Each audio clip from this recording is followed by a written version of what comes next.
regardez l'émission, on se trouvera probablement déjà dans la période pascale. Alors, c'est ce qui peut expliquer l'espèce de bouquet artificiel de jonquilles, de fleurs du printemps. On s'était quitté sur cette expérience de conversation très profonde qui creusait avec la Samaritaine, et on s'était quitté sur le chant, je le reprends, juste la finale. « Aux sources de la vie, nous venons puiser, aux sources de la vie, l'homme est libéré. Torrent de sources vives, folie de Dieu pour son peuple, je bois de ton eau vive. Tu abreuves ma vie aujourd'hui. Aux sources de la vie, nous venons puiser. Aux sources de la vie, l'homme est libéré. » On pourrait dire la femme aussi, mais ça a été écrit avec un seul sexe, cette chanson. Vous vous souvenez, on s'est quitté sur les niveaux de vérité, où Jésus amène cette étrangère qui devient pratiquement une confidente, qui devient une personne proche qui dialogue. Les barrières sont tombées et il l'amène petit à petit aussi, pas seulement à faire l'évaluation de sa vie, il l'amène du côté de ce qu'est la vraie religion. C'est beau le temple, c'est beau les églises, les synagogues, les mosquées, mais lui, il dit, il va venir un jour où c'est plus ça qui va compter, c'est adorer en esprit et en vérité. Et là, il la rejoint. Cette capacité qu'elle a en elle de chercher la vérité et la simplicité de Dieu et d'adorer. Le mot « adorer » le dit, hein? C'est comme si on était tourné vers autre chose que soi, en direction de. Nous autres, on va toujours s'appuyer encore sur les institutions religieuses, même si en cours de route, surtout depuis un an, elles perdent du panache. Mais on a au fond du cœur, vous et moi, un projet fou, on pourrait dire c'est un projet messianique. On veut le bonheur pour l'humanité sous un même Dieu. Et ça, saint François l'a découvert quand il est allé visiter en 1219 le sultan Malek el-Kamil en Égypte. Il est allé, mais lui, il voulait mourir martyr, puis il voulait convertir les musulmans à l'islam, puis il est allé au risque de sa vie. Les gens disaient, passe pas sur ces terrains-là, parce que le sultan vient de donner la permission de décapiter quelqu'un qui est un étranger, qui n'est pas de la foi musulmane. Et il y va quand même. Et il y va, ils se font battre, ils se font enchaîner, et ils se font amener chez le sultan qui va poser des questions, un autre dialogue, mais un dialogue d'information. Qui vous envoie? Comment vous avez fait pour passer ici? Qu'est-ce que vous avez dans... Pourquoi vous allez si loin pour risquer leur vie? Et François, le texte dit, se met à parler avec tant de ferveur que ça ébranle le sultan, c'est-à-dire que ça devient contagieux. Là, c'est un beau monologue de foi. Mais commence le dialogue entre lui. François va lui dire, « Je suis prêt à rester ici si tu convertis ton cœur. » Lui dit, « Oh, je ne peux pas faire ça, je vais me mettre tous mes co-religionnaires à dos. On ne peut pas faire ça. » François va le mettre à l'épreuve, lui faire passer le test de l'ordalie. Tu vois, là, appelle tes prêtres, là, puis on va mettre de la braise, là, puis ils vont marcher là-dessus, puis moi, je vais marcher. Puis s'ils ne marchent pas, ça veut dire que c'est mon Dieu. François entre en compétition, au fond. Je suis prêt à mourir martyr pour te montrer jusqu'à quel point mon Dieu est le grand Dieu. Et tout d'un coup, à force de partage et de dialogue, il ne le convertit pas, le sultan. Au contraire, le sultan le remplit de cadeaux, puis des sauf-conduits, de passer sur le territoire pour retourner chez lui. Il retourne chez lui, mais la conversion ne s'est pas faite, sauf que François s'est converti, pas à l'islam. François, à travers le dialogue, a découvert que lui et François et le sultan adoraient le même Dieu. C'est extraordinaire. Et il va dire à ses frères, si vous allez chez les étranges, les étrangers, ceux qui n'ont pas la même foi que vous, commencez par vivre. Ensuite, si c'est possible, parler. Ils découvrent qu'ils adorent le même Dieu et ils le nomment. Voilà ce que fait le dialogue vrai, ce que ça a fait pour la Samaritaine. Elle va dire, mais je sais qu'un Messie doit venir. Il va dire, mais c'est moi qui te parle. Nous autres, on est encore avec notre rêve d'une Église qui a besoin de se recomposer, de se refaire, de réparer ses brèches, des gens qui l'ont quittée ou qui la quittent encore, ou qui ne croient plus à sa parole, ni même à sa manière de vivre. L'Église, souvent, quand on parle d'une grande machine comme si on en était à l'extérieur. C'est les autres. Alors, on a besoin de dépasser ces jugements, même s'il y a encore des péchés, notre Église aujourd'hui est encore capable d'exclure, même si la parole du pape dit non, on est interreliés, c'est tout le monde qui doit s'approcher de l'autre, de faire que l'autre devienne non plus un étranger, mais un ami. On a un péché de misogynie, de ne pas aimer les autres, de machisme. C'est encore une religion marquée par des dirigeants masculins, le cléricalisme, mais ça peut se défaire, ça peut se recréer ailleurs. L'important, ça c'est la structure. Ce sont des murs, des moyens, des étapes qui sont là pour aider. Mais l'Église, c'est pas ça d'abord. La rencontre de Jésus-Christ, nous formons son corps, nous formons sa présence, nous formons sa vie. C'est pour ça que c'est important de nous rappeler jusqu'où cette femme est allée. Cette femme a eu la chance, par Jésus, de se faire poser ces questions, d'entrer dans sa soif, et ça l'a tellement ébranlée qu'elle est devenue missionnaire, qu'elle est devenue porteuse d'Évangile, évangélisatrice. Venez voir, là, celui qui m'a dit qui j'étais, c'est quelqu'un, c'est le Messie. Elle est devenue comme une bonne contagion. Elle était capable d'enclencher le dialogue chez les autres, qui, eux autres, se mettent en route pour venir voir et poser leurs questions à leur tour. Mais on voit que les disciples sont toujours à côté, sur la défense, avec leur vieille façon de dire « Mais tu y as parlé, tu as vu de quoi vous avez parlé. » Jésus s'est occupé d'une conversation où il est entré dans son cœur à elle. Voilà ce que fait l'accueil. Voilà ce que fait le dialogue. On passe au travers. Le mot le dit, c'est un mot grec, dialogos. C'est une parole qui passe à travers de moi à l'autre. Une parole qui peut être composée d'attente, de reflet. Ça n'a pas l'air à bien filer aujourd'hui. Des fois, ça met l'autre en marche. Qu'est-ce que tu as dans le cœur? Ou encore de poser des questions. Pourquoi tu vis comme ça? Tu t'en vas sur une fausse piste. Puis le dialogue vrai, confiant, permet de secouer les épaules. « Hey, arrête! » Ou de dire « Non, non, continue, décourage-toi pas. » Le dialogue est multiple et permet cet échange où l'autre va m'apprendre quelque chose sur lui ou sur elle et sur moi, me révéler à mes propres impatiences, mes conflits qui ne sont pas réglés, mon étrangeté, les parties de moi qui me font peur et que je n'ai pas abordées encore. Jung ou les psychologues diraient « c'est l'ombre qui est en nous autres ». Ça nous amène à cette autre thématique aussi importante qui est un complément, la rencontre de nos différences. Faire se rencontrer nos différences. Et j'avais été frappé, quand j'étais aux études, en 69, par un livre qui a bouleversé ma vie.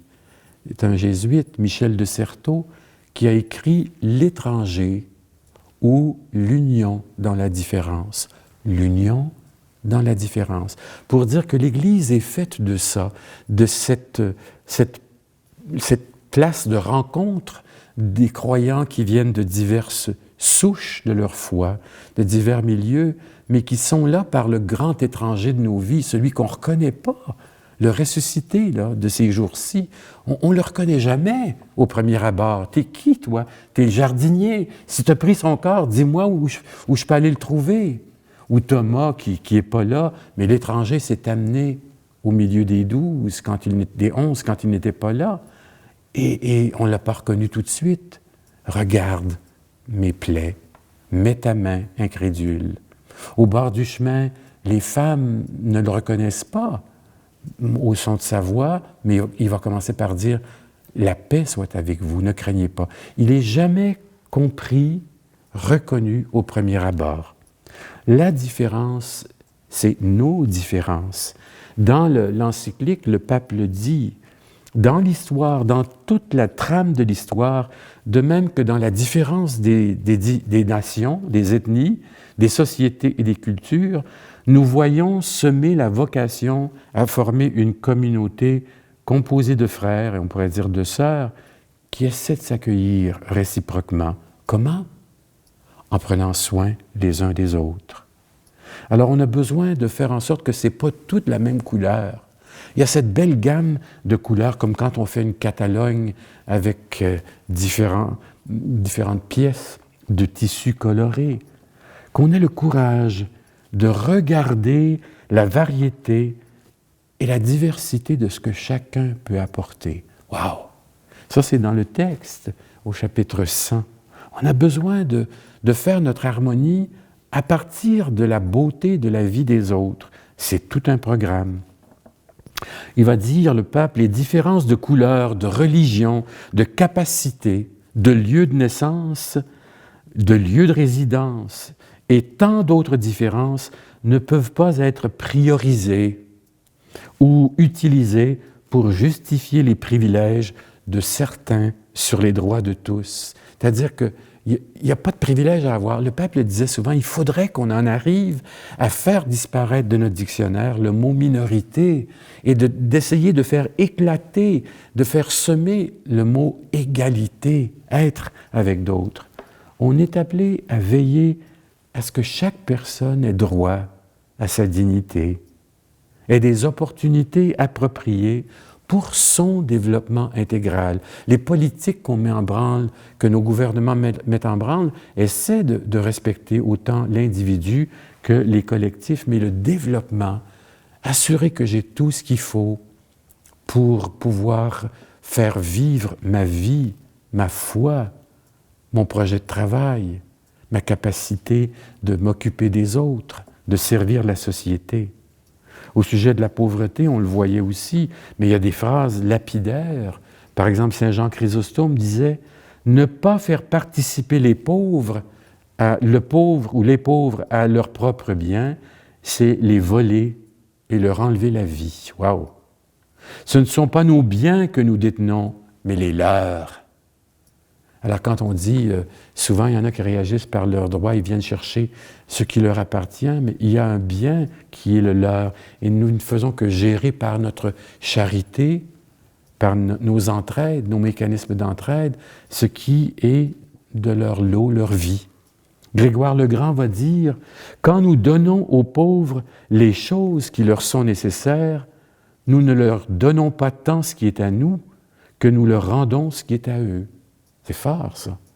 Ça veut dire que toutes les formes d'assistantialisme, c'est justement de rendre leur dû, mais avec la dignité.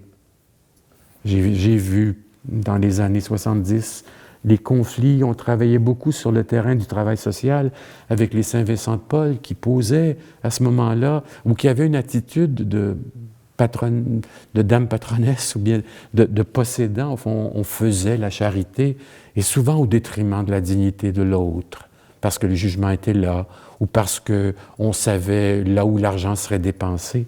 C'est pas facile. On a besoin aujourd'hui de sauver la personne et d'aider la personne à participer à son propre salut. La pauvreté, la décadence, les souffrances, où que ce soit dans le monde, sont un lieu, un territoire, un terreau silencieux pour les problèmes qui finiront par affecter toute la planète. Ce qui se passe à petite échelle est comme l'écho de ce qui se passe dans le reste du monde. Dieu donne son bien, ses biens à tous. On le disait au fond, il fait lever son soleil sur les méchants et sur les bons. Alors cette différence des personnes a besoin d'espace, de moyens, de politique, de modes de rassemblement pour que la richesse se mette au centre. C'est pas facile.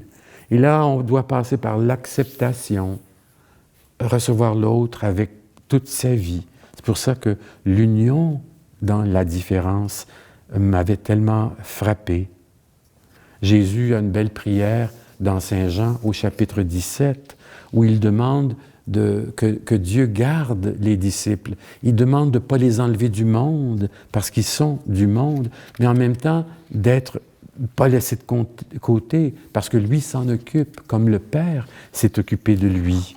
C'est ça la gloire de Dieu, la grande présence manifeste que Dieu fait son ouvrage à travers nous. L'exemple de la rencontre des différences, ça me frappe, on devance un peu la liturgie ici, c'est l'expérience de la Pentecôte. C'est exactement ça qui se passe. Vous connaissez le texte aux Actes des Apôtres au chapitre 2. Les apôtres, les disciples se trouvaient réunis tous ensemble. Tout à coup, il y eut un bruit qui venait du ciel comme le souffle d'un violent coup de vent. La maison où ils se tenaient en fut toute remplie. Alors leur apparurent comme des langues de feu qui se partageaient et il s'en posa une sur chacun d'eux. Ils furent tous remplis de l'Esprit Saint et se mirent à parler d'autres langues comme l'Esprit leur donnait de s'exprimer. Or, à Jérusalem résidaient des Juifs pieux, venus de toutes les nations qui sont sous le ciel. À la rumeur qui se répandait, la foule se rassembla et se trouvait en plein désarroi, car chacun les entendait parler sa propre langue. Déconcertés, émerveillés, ils disaient « Tous ces gens qui parlent, ne sont-ils pas galiléens? Comment se fait-il que chacun de nous les entende dans sa langue maternelle? Parthes, Mèdes, Élamites, habitants de la Mésopotamie, de la Judée et de la Cappadoce, du Pont et de l'Asie, de la Phrygie et de la Pamphylie, de l'Égypte et de la Libye cyrénaïque, ceux de Rome en résidence ici, et tous, tant juifs que prosélytes, crétois, arabes, nous les entendons annoncer dans nos langues les merveilles de Dieu. Bon, c'est un miracle, comment se l'expliquer? On se trouve devant des gens qui sont témoins d'un événement extraordinaire. Les 12 disciples, les disciples qui sont là, sont quand même des gens très variés de provenance, même si quelques-uns sont du patelin de ceux qui vont à la pêche. Mais ils sont des gens, un collecteur d'impôts, quelqu'un qui est presque un notaire, des gens qui sont du monde simple, mais d'horizons de foi différents. Arrive cette invasion de l'esprit qui secoue. Les langues de feu, bien sûr, c'est un feu. La passion de Dieu leur ouvre les yeux et fait en sorte qu'ils sont capables de témoigner à leur tour. C'est comme une projection de ce qu'est l'Église dans le monde, où tout le monde a le droit d'entendre parler sa langue. Il est là, le miracle. Mais c'est le lieu des différences qui se vivent encore aujourd'hui.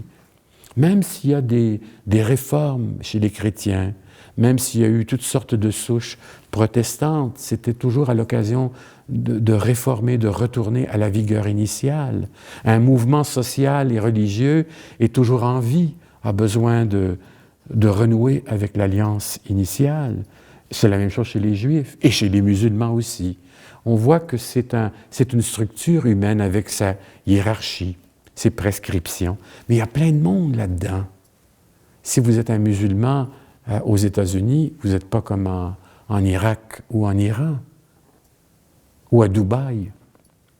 Si vous êtes un juif chassidim à Laval ou à Outremont à Montréal, c'est peut-être pas pareil comment ça se vit que les juifs qui sont à Anvers en Belgique et qui sont des joailliers ou ceux qui sont au niveau des grands empires de la bourse à New York.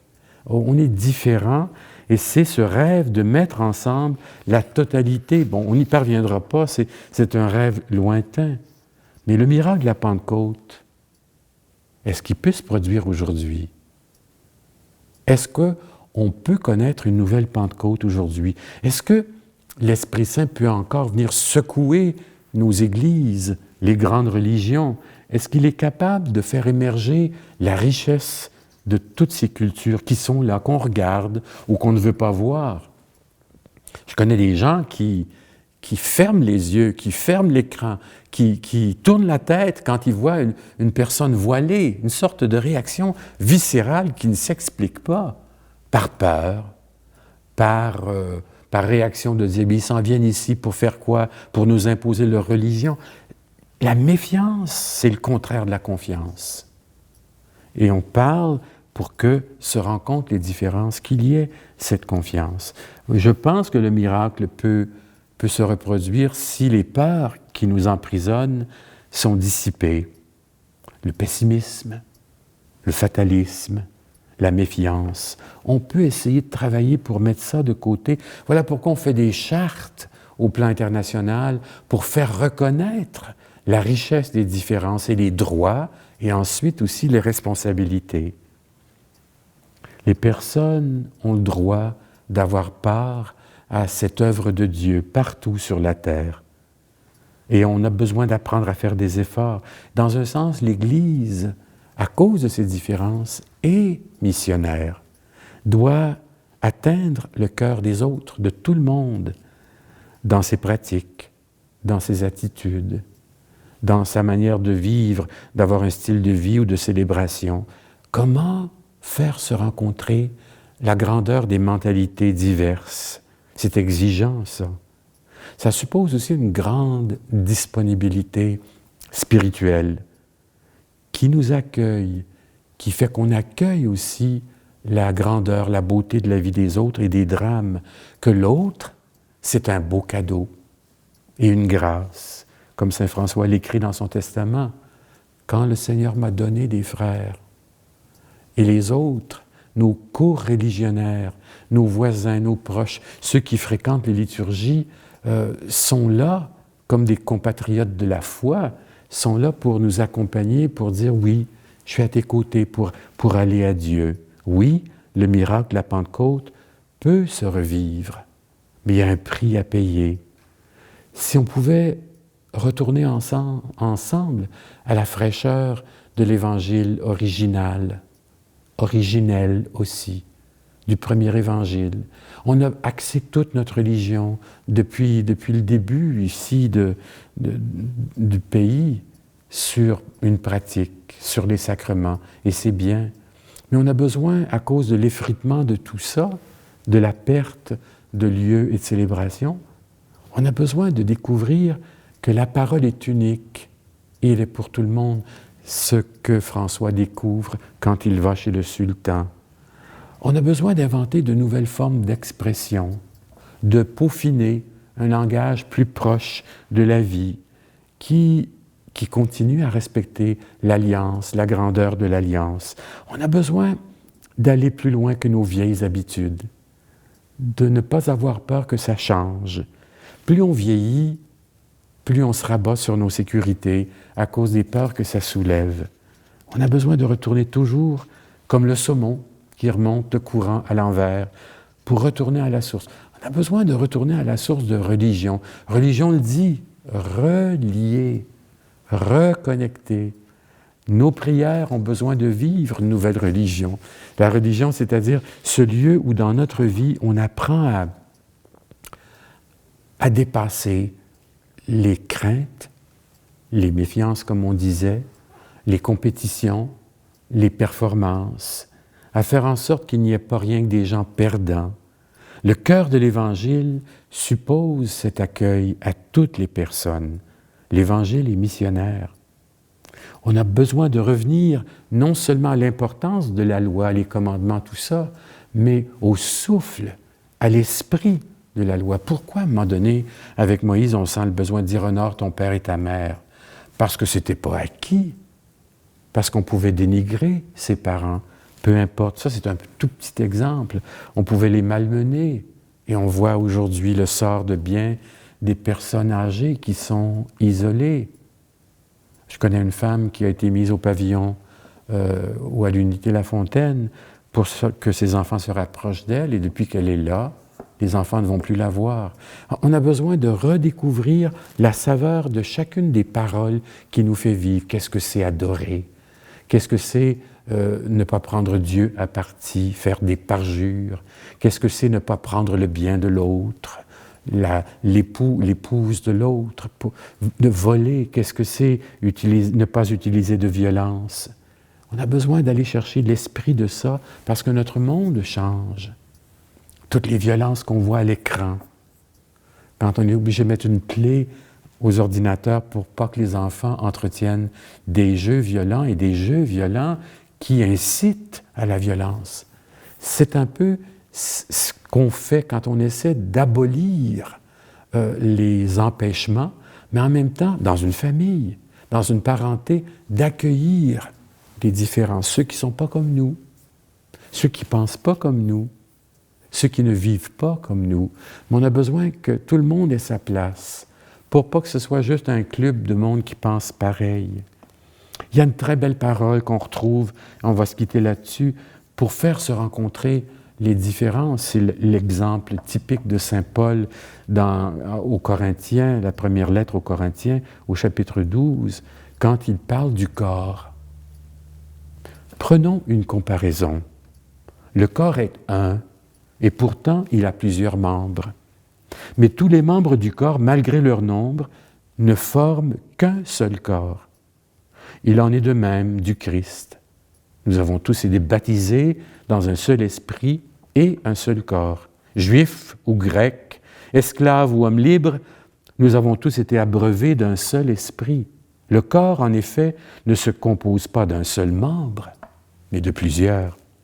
Si le pied disait « Comme je ne suis pas une main, je ne fais pas partie du corps », cesserait-il pour autant d'appartenir au corps? Si l'oreille disait « Comme je ne suis pas un œil, je ne fais pas partie du corps », cesserait-elle pour autant d'appartenir au corps? Si le corps entier était œil, où serait l'ouïe? Si tout était oreille, où serait l'odorat? Mais Dieu a disposé dans le corps chacun des membres selon sa volonté. Si l'ensemble était un seul membre, où serait le corps? Il y a donc plusieurs membres, mais un seul corps. C'est ça le travail, l'heureux défi de faire se rencontrer les différences, de faire en sorte qu'on soit capable d'accueillir tout le monde. Seigneur, foyer d'amour, faites-nous brûler de charité. Là où se trouve la haine, que nous annoncions l'amour. Là où se trouve l'offense, que nous annoncions le pardon. Seigneur, foyer d'amour, faites-nous brûler de charité. Bonne semaine.